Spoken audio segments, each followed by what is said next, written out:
Ce matin, dans approximativement 30 minutes, c'est ma première shot de testostérone à vie. Fait que... Qu'on parle des toilettes mixtes ou de la nouvelle loi sur les jeunes transgenres en Alberta, vous le savez, c'est un sujet qui polarise et qui est parfois récupéré par des politiciens.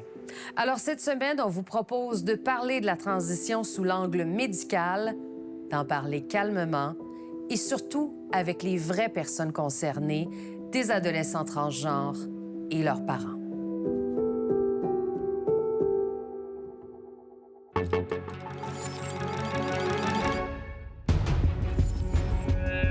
Moi, je fais juste dire à mon père, « Papa, c'est la meilleure décision de ma vie. » Plus le jeune doit attendre longtemps avant d'avoir une intervention médicale, plus on voit que la santé mentale se dégrade. Personne ne veut prolonger la souffrance de jeunes qui sont mal dans leur peau, mais dans l'empressement d'intervenir médicalement sur leur corps, est-ce qu'on prend le temps de bien évaluer ce qui se passe dans leur tête?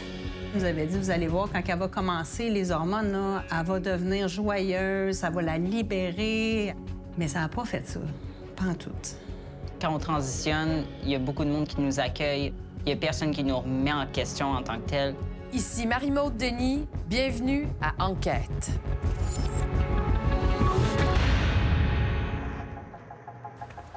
Cette jeune fille a 14 ans. Elle se rend à son premier rendez-vous médical pour une transition de genre. Elle n'a pas besoin du consentement de ses parents. Pour sa transition, elle a plusieurs options, comme des hormones et des chirurgies, autant au public qu'au privé. Comment ces soins sont-ils encadrés par notre système de santé? Nous avons voulu savoir... Est-ce que tu considères qu'il y a des chirurgies dans le futur? Des chirurgies. C'est comme le chest. En allant à la rencontre d'ados qui ont pris des décisions majeures aux conséquences parfois irréversibles.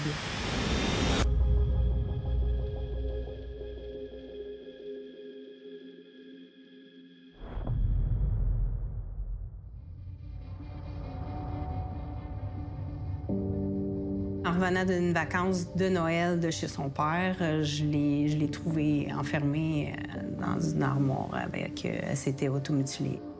Donc, c'est là que ça a commencé. François et Suzy nous ont demandé de changer les prénoms de toute la famille. Ils sont les parents de Clara, leur fille unique. Une ex-première de classe de 24 ans, sérieuse et ultra-sensible. J'ai tout le temps eu des défis avec ma santé mentale depuis que j'avais comme 8 ans. Vers cet âge-là, j'avais déjà mis une ceinture autour de mon cou. Dès l'enfance, Clara développe un trouble anxieux. À la puberté, c'est le bullying qui s'ajoute. J'ai reçu beaucoup de commentaires à propos de mon apparence. Je pensais que mon visage était déformé. J'avais de la misère à me regarder dans le miroir. Vers 2015, sur Internet, elle pense avoir trouvé la cause de son mal de vivre. Dans ce temps-là, il y avait beaucoup de jeunes qu'on se faisait des blogs. Et j'ai été exposée à l'idée que le genre de quelqu'un était défini par comment il se sentait. Je me voyais pas plus être un homme qu'une femme. Ces premiers temps, elle a décidé qu'elle était à genre. Je m'identifie pas à une fille, je m'identifie pas à un garçon. Je suis à genre. J'ai fait « Ah, c'était ça. C'est ça. Elle est à genre. C'est ça qui la travaillait. Je vais l'accompagner là-dedans. » Donc, j'ai fait des fouilles sur Internet. Suzy trouve une psychologue spécialisée en dysphorie de genre. À 15 ans, Clara devient sa patiente. Dès la première rencontre, c'est que c'est important de tout de suite, rapidement, de l'appeler par son nom de garçon, de faire les démarches pour commencer pour l'hormonothérapie dès que possible. C'est comme une course contre la montre. Répondre tout de suite aux besoins du jeune trans, c'est un des piliers de l'approche appliquée au Québec. Plus le jeune doit attendre longtemps avant d'avoir une intervention médicale, plus on voit que la santé mentale se dégrade. Annie Poulaine-Sans-Façon est l'ex-titulaire de la chaire de recherche sur les enfants transgenres et leurs familles. Elle favorise l'approche dite transaffirmative. Pour nous, l'approche transaffirmative, c'est que la seule personne qui peut dire c'est quoi son identité de genre, c'est la personne concernée. C'est ça, en fait, la base de l'approche transaffirmative. C'est aussi la méthode employée par la psychologue de Clara. Rapidement, elle rédige des lettres d'appui au changement de nom et de sexe de sa cliente. Je me dis, hey, si c'est juste ça, hey, je vais-tu l'appeler par le nom qu'elle veut? Je veux juste la sauver. Puis elle m'apporte plein de preuves. Le fait que ma fille, quand elle a ses menstruations, elle tombe sa connaissance ou elle vomit, elle dit ça, c'est le corps qui rejette le côté féminin. Après, je pense que c'est la 3e rencontre. Elle m'a dit, maman, elle dit...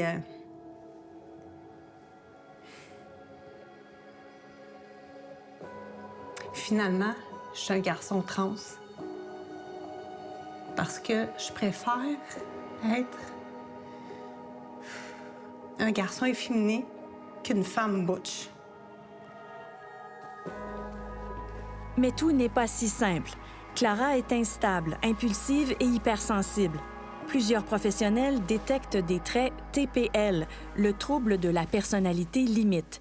Ses parents évoquent cette hypothèse avec la psychologue. J'ai demandé, mais pourquoi ça serait pas TPL? Je voulais voir sa réaction. Elle m'a répondu que TPL n'existe pas. Les TPL sont des transgenres. Au Québec, pour amorcer une transition médicale, il faut au moins une lettre de recommandation d'un professionnel. Clara l'obtient et passe à la première étape. En premier, on reçoit du Lupron. C'est des bloqueurs d'hormones. Ça stoppe la puberté. Le Lupron, un médicament qui freine la production d'hormones pendant la puberté et permet à l'ado de réfléchir à son genre. Depuis 2010, les prescriptions des adolescentes ont sextuplé selon les données de la RAMQ. Et une étude montre que 9 ados sur 10 qui prennent des bloqueurs continuent vers une transition médicale.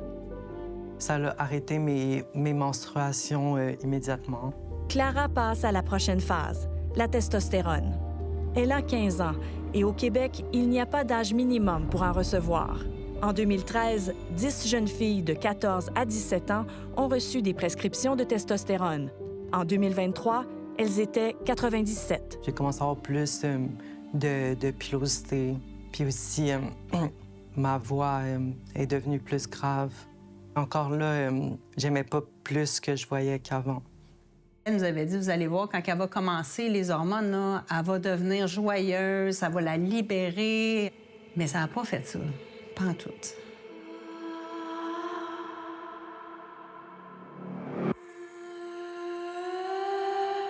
Le changement a continué, mais je voyais pas le bienfait sur sa santé. Là. Il n'y a rien qui changeait. C'était juste douloureux. On a tout le temps derrière la tête comme elle peut se suicider. Là.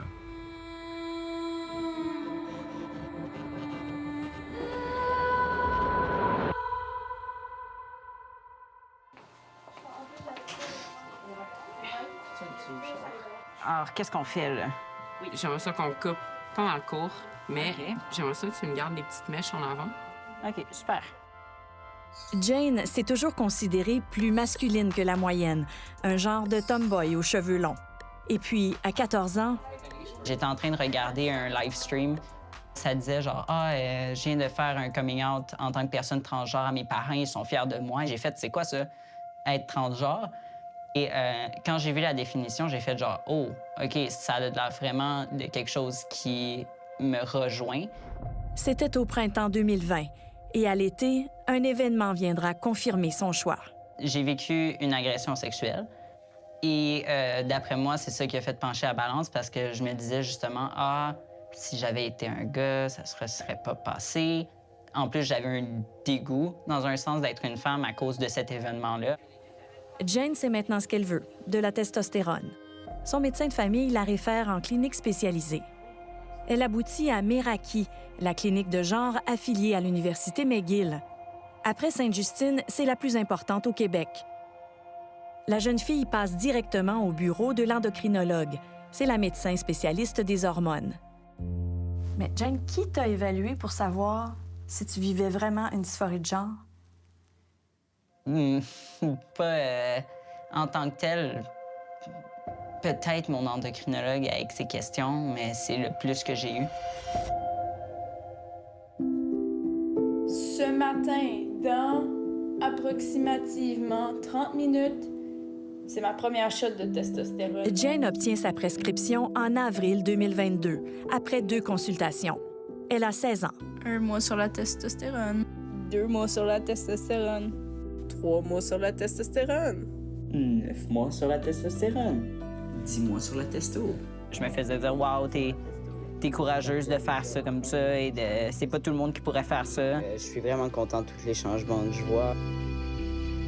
Je le voyais comme quelque chose qui allait me libérer du fait que je me sentais mal dans mon corps.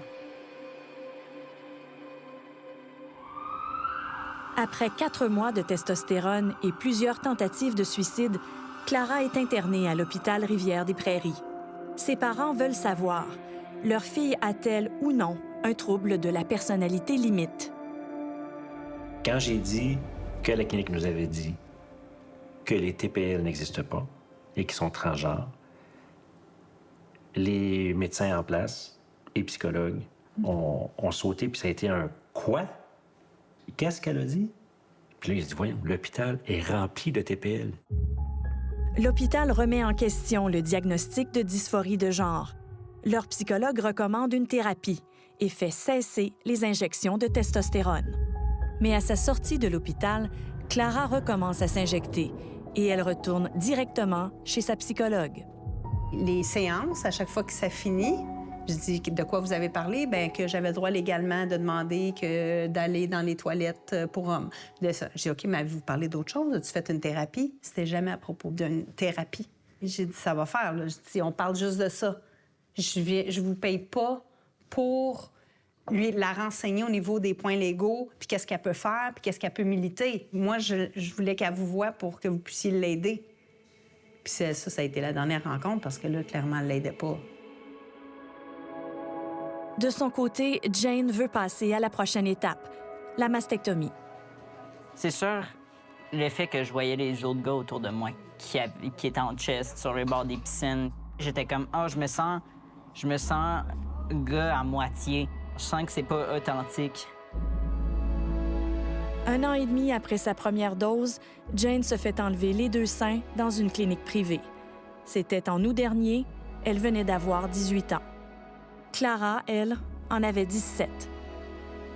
Rendu là, je passais à 100% pour un adolescent garçon. Et c'était inconfortable pour moi de porter des binders. En se rendant à l'opération, c'est sûr que j'ai dit « Es-tu sûr? » Parce que, tu sais, je veux pas que tu aies de regrets ou quoi que ce soit. Elle dit « Si je détransitionne, je m'en referai faire d'autres. »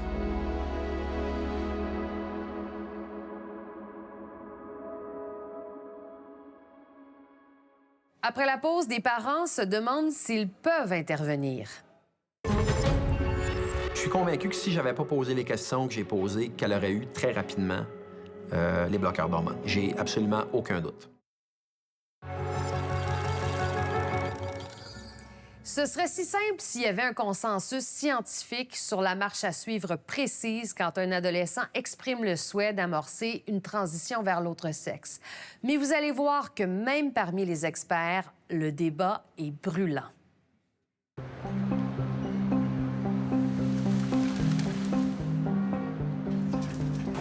We still need the key to get in?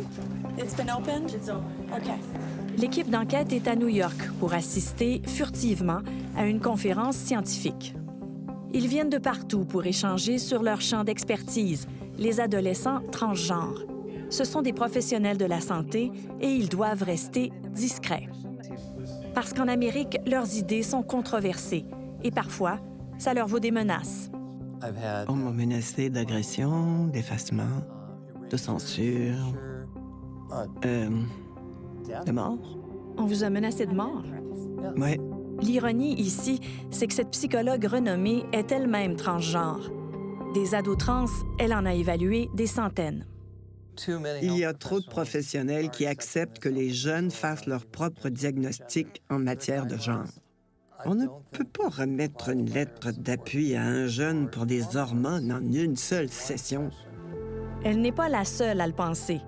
Erika Anderson suit les règles de la WPATH, l'Association des professionnels en santé transgenre. Ces directives sont très claires. L'adolescent en transition doit être évalué physiquement, psychologiquement et socialement. Erika Anderson est une des stars de cette conférence. En voici une autre, la docteure Lisa Littman. En 2018, cette médecin américaine s'est intéressée à un nouveau phénomène. Dans ma propre communauté, j'ai remarqué qu'une ado après l'autre annonçait qu'elle était transgenre.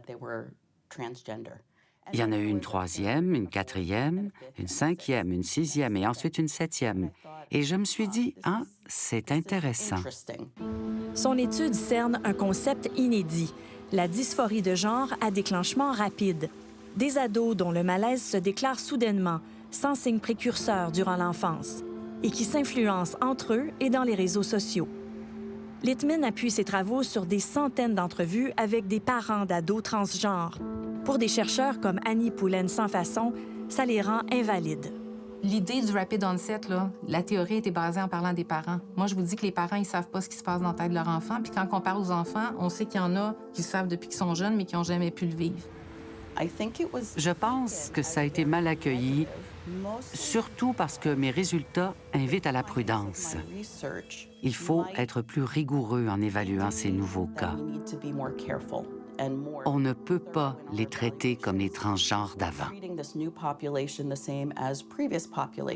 Les transgenres d'avant, ce sont ceux qui ont toujours existé avant la flambée des dernières années. Épidémiologiquement, c'était en grande majorité des petits garçons qui revendiquaient être des filles. Or, dans l'étude du professeur Littman, il semblait y avoir de plus en plus de jeunes filles qui se déclaraient transgenres à l'adolescence.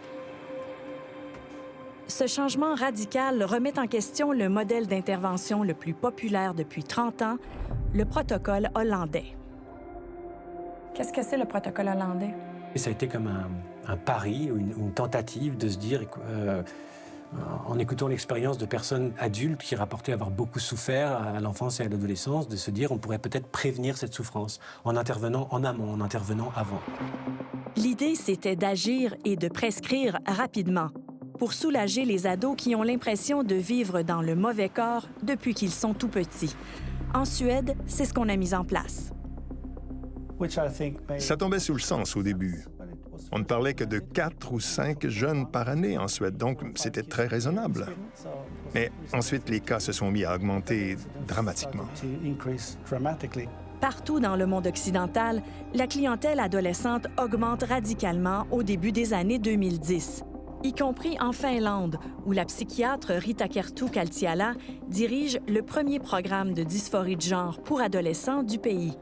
Elle a vite constaté que plusieurs de ces nouveaux patients n'allaient pas très bien. À ce moment-là, on a remarqué qu'il y avait beaucoup de problèmes psychiatriques, surtout de la dépression, de l'anxiété et de l'autisme. En 2019, elle décide d'évaluer l'impact des hormones de l'autre sexe sur la santé mentale des jeunes de sa clinique. Ceux qui allaient bien avant les hormones allaient bien aussi durant la transition. Mais ceux qui avaient déjà des difficultés à l'école, en amour ou avec leurs parents continuaient d'avoir des problèmes. Pour nous, ça veut dire que la transition médicale n'est pas un remède miracle à toutes sortes de problèmes. Je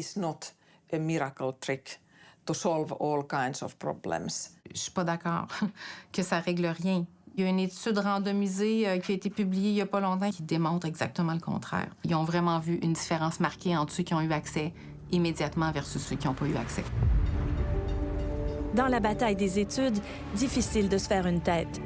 En Suède, le psychiatre et chercheur Mikael Landen a voulu y voir plus clair.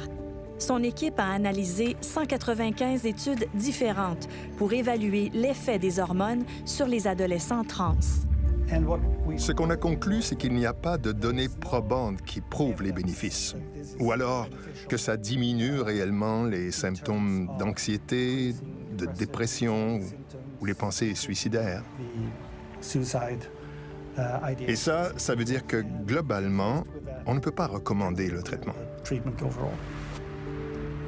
La Suède et la Finlande ont renoncé, sauf exception, aux bloqueurs de puberté. Les deux pays ont aussi limité à 16 ans l'accès aux hormones de l'autre sexe. Quant aux mastectomies, elles sont interdites aux mineurs. Au Québec, le Collège des médecins dit réfléchir à la question des soins de santé des personnes trans. On aime ça parler du modèle scandinave au Québec. Bien, le modèle scandinave, on devrait peut-être s'y intéresser par rapport aux transitions de genre aussi. Pour ne pas faire de tort à sa fille, Antoine nous a demandé de changer leur prénom. Amélie s'est fait proposer une transition médicale alors qu'elle était hospitalisée pour une autre raison. C'est arrivé à Sainte-Justine. Quand ma fille rentre à l'hôpital, elle rentre pas en lien avec la dysphorie de genre. C'est vraiment l'alimentation qui est problématique. Amélie est anorexique. Elle sort d'une puberté précoce et difficile. À l'entrée du secondaire, elle avait déjà vraiment un corps de femme. C'est là où elle a peut-être commencé un peu à moins aimer son corps, dire « je me trouve grosse ». Elle avait un inconfort avec ses formes, en particulier sa poitrine. Elle perdait du poids, puis plus c'est devenu apparent qu'elle avait vraiment un trouble alimentaire. Elle passera 2 mois à l'unité des troubles alimentaires de Sainte-Justine. Ses parents l'accompagnent à tous ses rendez-vous. Selon eux, la dysphorie de genre n'a pas été formellement évaluée. Ce qui est le plus inquiétant, c'est le fait qu'il n'y a pas eu des psychiatres ou un spécialiste qui va étudier son historique, qui va finalement faire un diagnostic. Mais non, il n'y a pas eu ça du tout, du tout. Pourtant, 2 médecins différents lui proposent des bloqueurs de puberté. Bien, on nous a remis un feuillet explicatif pour un médicament qui s'appelle le Lupron Dépôt, des bloqueurs d'hormones. Puis on lui dit finalement qu'elle peut consentir, puis que c'est sans risque, puis c'est réversible. Amélie a 15 ans. Au Québec, elle a le droit de décider seule de prendre ou non des bloqueurs. Ma fille a de la difficulté à s'alimenter. Là, il y avait la détresse, l'anxiété ultra forte, les dépressions, les idées suicidaires. C'est clair là, que c'est pas quelqu'un qui est en mesure de consentir à quelque chose comme ça. Antoine le rappelle au médecin et l'option du Lupron est finalement écartée. Je suis convaincu que si j'avais pas posé les questions que j'ai posées, qu'elle aurait eu très rapidement les bloqueurs d'hormones. J'ai absolument aucun doute. Après plusieurs séjours à l'hôpital, l'apparition de traits TPL et d'autres tentatives de suicide, Amélie finit par révéler ce qu'elle souhaite vraiment. Ma fille, ce qu'elle désirait, c'était une mastectomie. Elle voulait faire enlever ses seins. Ma fille m'a avoué qu'elle avait lu en ligne que pour avoir une mastectomie, elle devait être trans. Amélie insiste et obtient un rendez-vous à la clinique de genre pour discuter de sa mastectomie. C'était en mars dernier. Puis là, ça a été vraiment, là, pour moi, le déclencheur. Là, j'ai dit, là, c'est assez. Elle commence tout de suite à dire, bien, tu peux avoir une mastectomie. C'est à partir de 16 ans, il n'y a pas de problème. Elle avait 16 ans à ce moment-là. C'est payé par la RAMQ. Puis une de ses premières questions, c'est, as-tu déjà été hospitalisé? Puis là, c'est là, j'ai dit, là, on va arrêter ça ici. Elle est en train de proposer ça à ma fille, puis elle n'est pas au courant que ma fille a été hospitalisée plusieurs fois. Les médecins qui étaient en face de nous, là, connaissaient absolument rien de l'historique de ma fille. Je trouvais ça profondément irresponsable d'avancer quelconque chirurgie ou de présenter ça à ma fille dans l'état où elle était. Puis cette nuit-là, à 4 heures du matin, j'ai commencé à écrire une lettre. La lettre est adressée aux médecins et à la commissaire aux plaintes de Sainte-Justine. Antoine s'y dit profondément troublé par l'absence de garde-fous pour protéger les adolescents troublés. Il dénonce l'empressement à présenter un traitement médical sans vérifier la présence de dysphorie de genre. Nous avons rencontré d'autres parents qui ont vécu le même genre de situation avec leur fille de 13 ans. Eux aussi ont l'impression que la voix des parents n'est pas entendue. Il y a beaucoup un discours de peur qui accompagne, mais... Tout est basé là-dessus. Bien, c'est ça. C'est la culpabilisation aussi qui vient avec. Si tu le fais pas, tu mets ton enfant en danger. Si tu ne vas pas dans cette direction-là, t'es un mauvais parent. D'ailleurs, c'est écrit de facto, là. Ce qui est écrit dans le guide que Sainte-Justine remet aux parents, c'est qu'il faut agir vite pour éviter les tentatives de suicide. Le guide est rédigé par un groupe communautaire de Toronto et utilisé dans plusieurs hôpitaux.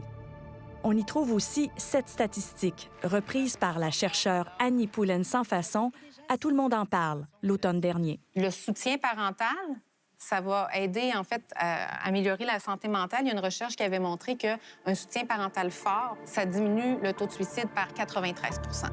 Quelle est l'impression qu'un chiffre comme ça donne? Soutenez votre enfant. Être avec lui, avec elle, être prêt à avancer, puis l'accompagner dans ça. C'est ça, un soutien parental fort. C'est un facteur de protection numéro 1 chez les jeunes trans. Il n'existe pas, à ma connaissance, des études qui démontrent clairement une réduction des tentatives de suicide avec les approches affirmatives. On peut imaginer que ça doit être effrayant, en tant que parent, de se faire dire ça. Encore une fois, les experts ne s'entendent pas. Sauf sur une donnée. Les ados trans ont plus d'idées suicidaires que les autres. Ce serait 60 % d'entre eux. Mais à peu près la moitié de ces patients qui souhaitent avoir des soins pour leur dysphorie de genre ont d'autres conditions psychiatriques qui sont associées aux idées suicidaires. Et ça, il faut le considérer. Ici, au Québec, nous avons fouillé tous les rapports du coroner de suicide depuis 15 ans.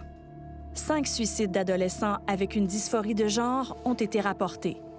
4 des 5 avaient des problèmes de santé mentale, en plus de la dysphorie. 4 mois après avoir envoyé sa lettre, Antoine reçoit la réponse de Sainte-Justine. « Monsieur, vos commentaires ainsi que plusieurs autres interventions de patients et de leurs familles ont initié des questionnements chez tous les membres de la clinique. Depuis, les intervenants sont mieux outillés et les modalités d'accueil des jeunes et de leurs familles ont été profondément modifiées. » Je m'attendais à une réponse un peu laconique, mais au contraire, j'ai senti qu'il y avait vraiment eu un travail à l'interne, d'introspection même. Ils ont dit assez clairement qu'ils n'allaient pas aller de l'avant avec la chirurgie, puis que si ma fille désirait finalement poursuivre, qu'elle devrait par elle-même, à l'âge adulte, faire des démarches.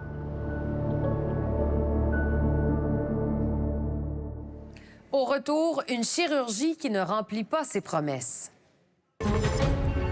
J'évitais quand même de regarder dans le miroir parce que je trouvais que j'avais encore la déformée.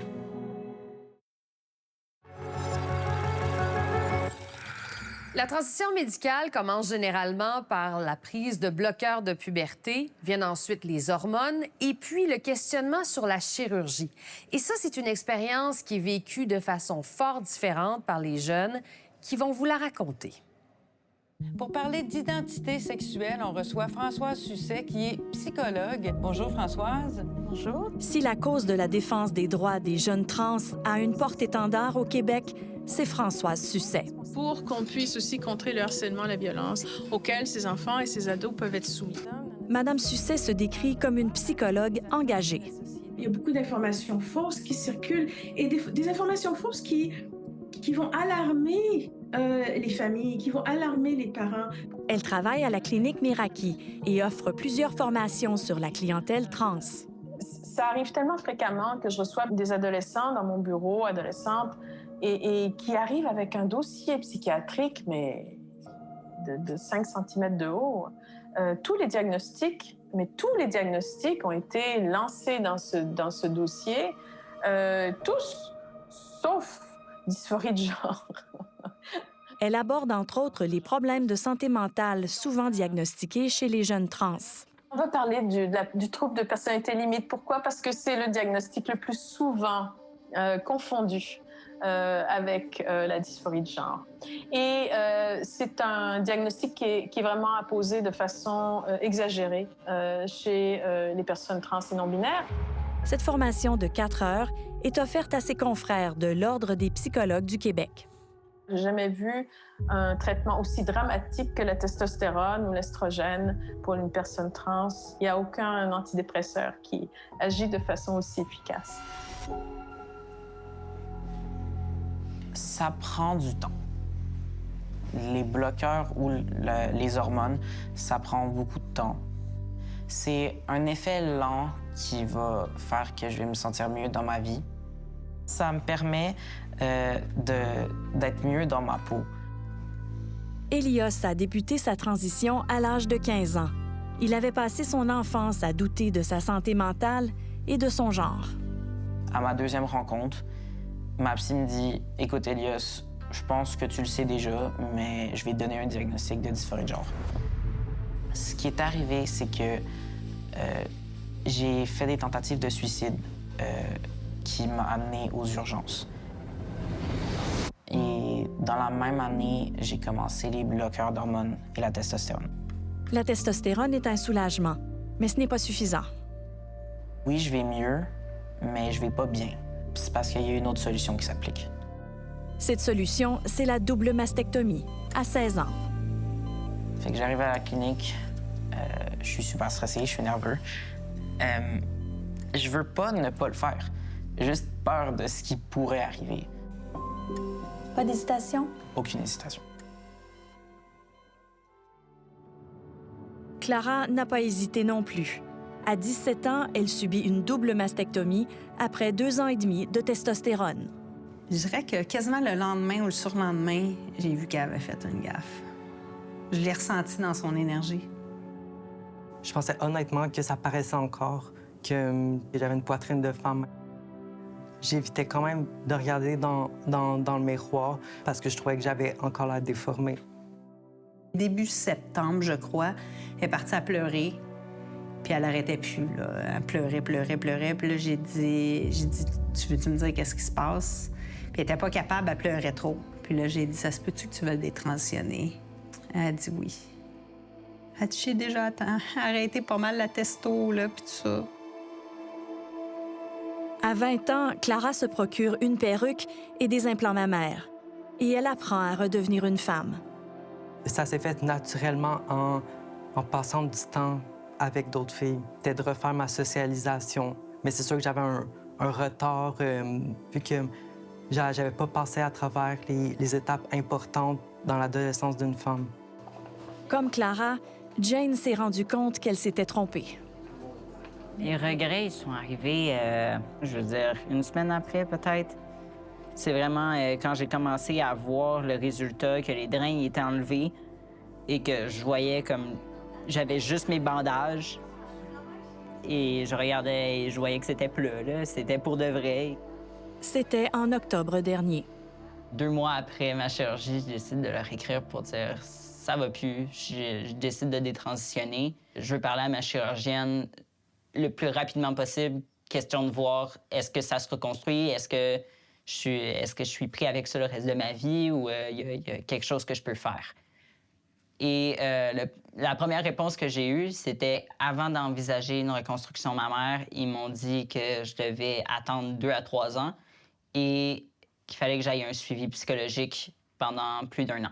On m'a pas demandé de suivi psychologique avant d'enlever mes seins. Ma chirurgienne, elle m'a dit que elle-même, si ça aurait été ses enfants, elle aurait demandé d'aller plus lentement et elle aurait fait ralentir le processus pour ses propres enfants parce qu'elle trouve que ça va vraiment vite et que les gens n'ont pas nécessairement le temps de réfléchir.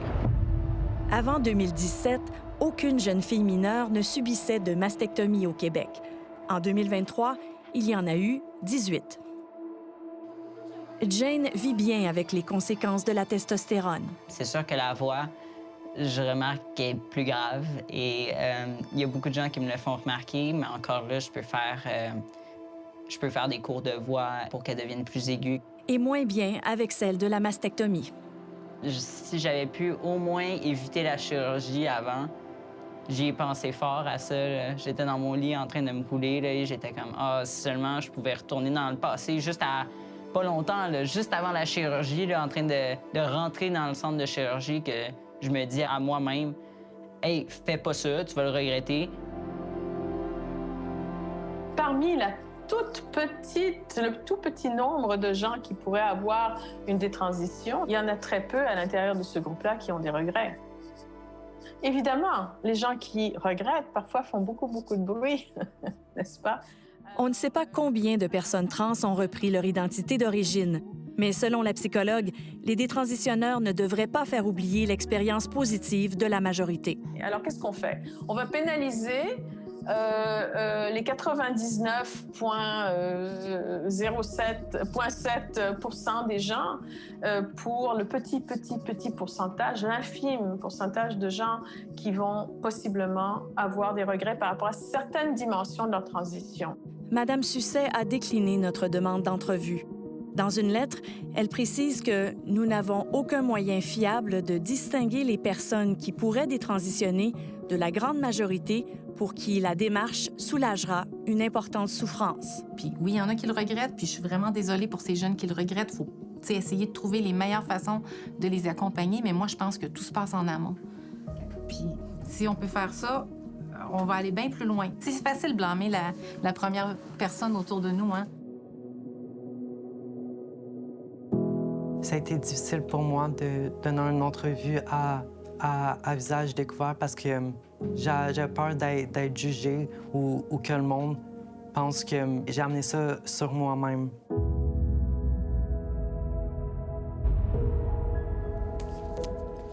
La première fois où j'ai vu le résultat, je me mets juste à pleurer très fort. Je pense pas que j'ai pleuré de joie autant de toute ma vie qu'à ce moment-là. Mon père me pose plein de questions comme est-ce que ça va? Moi, je fais juste dire à mon père, papa, c'est la meilleure décision de ma vie. Les personnes qui détransitionnent, il faut les respecter. Je vois pas pourquoi on devrait les dénigrer ou leur dire des choses négatives ou peu importe. Ils se sont trompés, c'est tout.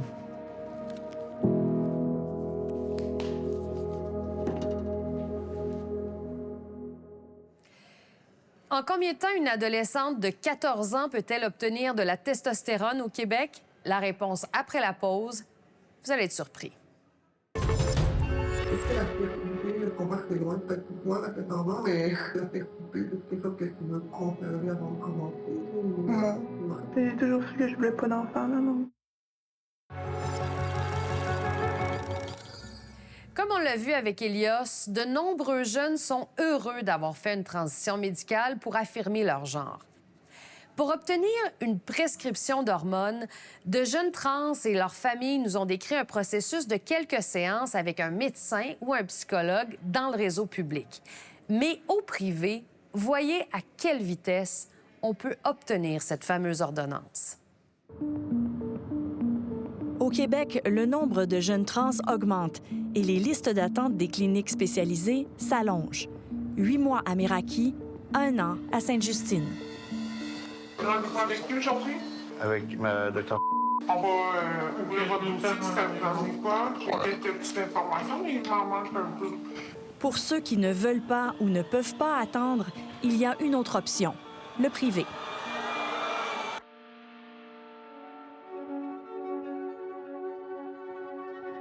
Tu vois ici, il y a un cabinet de sexologue et pour 115 $, on offre une consultation et à la fin de la consultation, on peut avoir une lettre de recommandation pour de l'hormonothérapie. Ça dit que ça peut prendre 1 séance ou 2 pour avoir la lettre. C'est au privé. On a reçu le message d'une maman qui nous dit que sa fille lui a parlé de ce médecin-là. Cette omnipraticienne voit le patient et prescrit sans référence d'un autre professionnel de la santé. La clinique est privée. C'est le patient qui paye. La pharmacie avec laquelle tu fais... C'est là que nous avons reconduit Sacha, interprétée par une comédienne de 14 ans. Sacha préférait y aller tout seul, c'est correct. Oui. Elle dira au médecin qu'elle s'identifie comme trans.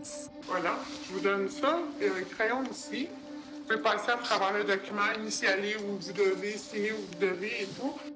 Elle doit lire et signer un formulaire de 7 pages qui décrit les effets secondaires, parfois permanents, de la testostérone avant d'entrer dans le bureau de la médecin. C'est la première fois que cette médecin voit la patiente. Elle entre rapidement dans le vif du sujet.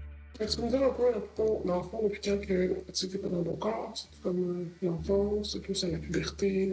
Sacha répond qu'elle n'aime pas son corps et qu'elle se faisait vomir à l'âge de 12 ans.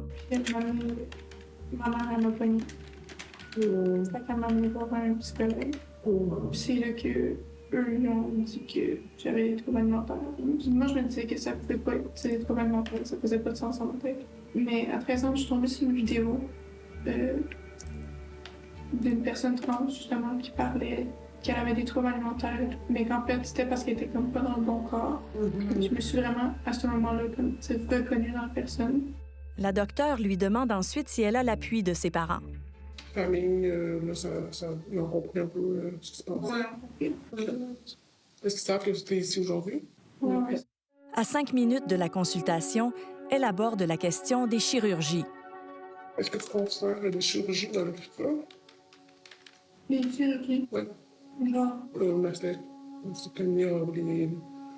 le chest. Oui. Il y a d'autres chirurgies qui existent, parce que on a une utérus, dans le fond, avec des ovaires. Fait que dans le fond, c'est possible d'enlever si c'est quelque chose qui peut des fois causer de la dysphorie. La testostérone peut rendre une femme infertile. Le sujet de la fertilité fait l'objet d'une question. Est-ce que la fertilité, on voit que c'est loin de faire tout toi, là, 14 ans, mais la fertilité, c'est quelque chose que tu veux conserver avant de commencer? Non. C'est toujours ce que je voulais pas d'enfant, là, non. Et finalement, à moins de 9 minutes de consultation... Dans le fond, elle avait que moi, je serais tout en même que les hormones aujourd'hui, en Canada.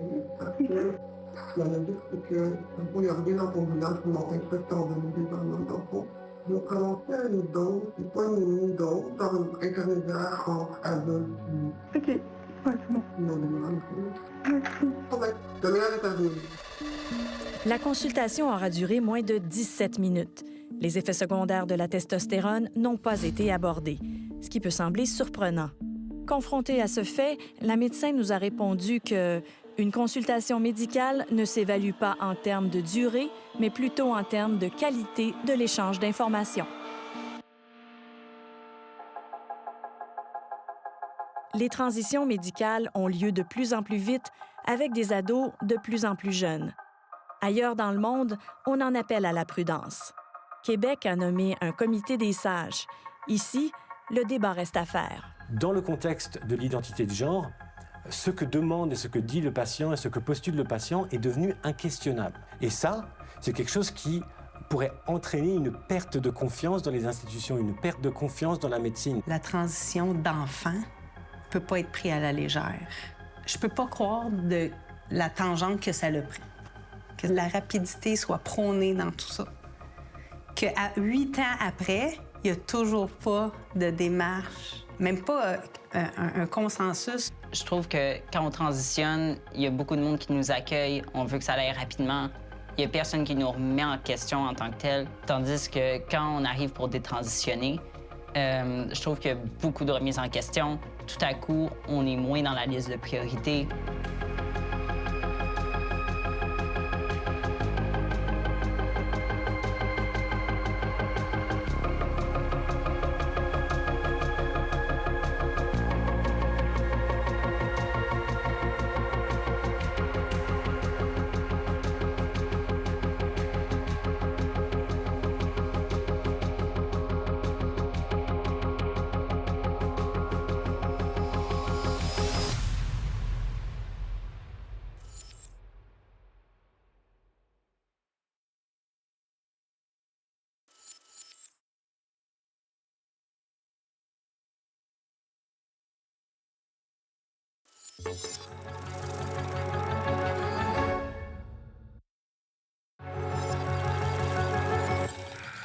J'espère que vous avez apprécié notre reportage. Au nom de toute l'équipe, merci beaucoup d'avoir été là. Je vous donne rendez-vous la semaine prochaine pour une autre enquête.